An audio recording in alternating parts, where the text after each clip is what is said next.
Hello and welcome to another edition of Stock Watch. So as we get into the trading week, we hear that Tesla recently had a bit of an upturn in fortunes in China after such detrimental headlines had led quite a bad story in that side of the world for Tesla in particular. They said that they actually sold over 200,000 vehicles in the last quarter, and this is even though they faced a chip supply, which is probably what all automakers are facing at the moment.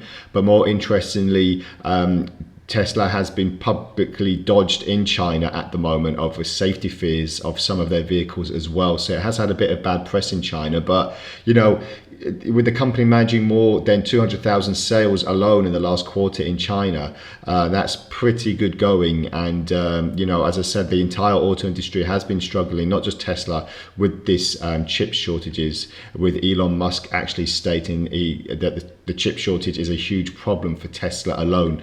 So we'll have to wait and see if this is just a temporary rise, or if we're going to actually be in the midst of something like a resurrection at the moment. You know, you've got General Motors and Volkswagen both on their back in China for electric vehicle selling as well. Their figures have actually skyrocketed in the last few months as well. And you know, not only in China, in the US, where their home market is, let's just see some statistics here. You know, General Motors in the US, their electric vehicle sales jumped 350% in the last quarter after it introduced updated versions. And they've yet to release their second quarter earnings at the moment, but it is expected to be quite significant. And we'll look at the chart shortly, but General Motors have been on a little bit of a slippery slope in the last few trading sessions. And Volkswagen as well, doing very well in Europe as well, especially in Europe, because they are an European electric vehicle maker at the moment. So that's actually quite predictable, but we'll see what's going to happen with the stock. So Tesla, I've just been keeping an eye on this recent peak of $900.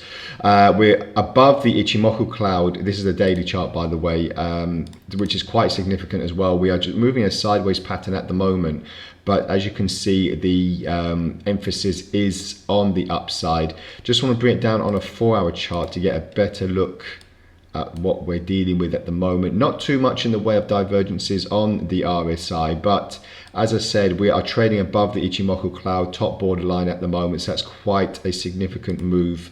And you know, I'll just be waiting to see the recent peaks that we had on the other intraday, so just roughly about the $780 area, and we'll be looking to see if that's going to start pushing higher as well. So just a few things to look out for Tesla in particular. General Motors, just want to have a quick look at them as well.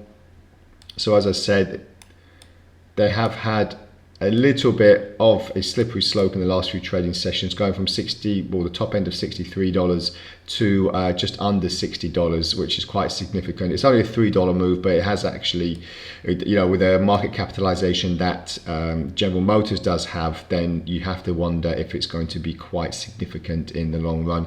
Again, not too much in the way of divergences to give us a bit of signal. I'm using the Ichimoku cloud at the moment for stocks because it gives me a very good indication of where to enter and exit prices. So we'll see if that comes into fruition as well. And on the 4-hour chart, again, we've actually broken down through the lower border now. So I'll just be seeing if this trend, this support line, roughly about $58 area, will be broken. If it does get broken, then you know, the obvious thing will be that the prices will slide a bit lower as well. So we'll see what happens there in the near term. So that's all from the Stock Watch today. Once again, if you have any comments or queries, please feel free to add them to the post, and we'll get back to you as soon as possible, and we'll speak again shortly. Bye for now.